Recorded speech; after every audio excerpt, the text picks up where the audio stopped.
and I never, ever in my whole life imagined that I have cancer. And I just said, look, okay, how do I address this? The most difficult part was, of course, to tell my then 11-year-old son. How do you tell a child, you know, you got cancer? So you think it's better to know scary stuff? Yeah, so for my son, I thought I need, whatever decisions I was going to make, that I would tell him. I remember him taking a deep breath. He held it, and I said, look, you know, I'm not going to die, even though in my head I'm thinking I could die, but then I spat it out, I said, I'm not going to die. And I thought to myself, you better not die. And I said, I'm going to fight this.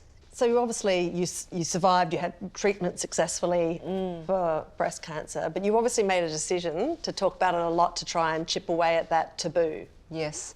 And look, once I spoke about it, and quite a lot of women actually reach out to me of Vietnamese background because they have not talked about it with anyone. Yeah. So, it's funny, once you start talking about it, you realise that it's really not that isolated, right?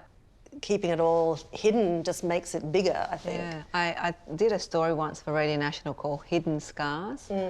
My son got burnt. His dad accidentally burnt him when he was a baby. And he's got a big scar on his head.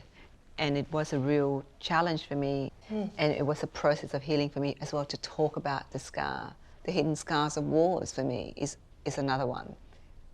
So there's, my God, there's so many scars. But I think I'm reminded of the Japanese bowl. I forgot the term of it, but with all of those cracks in that bowl. Kintsugi.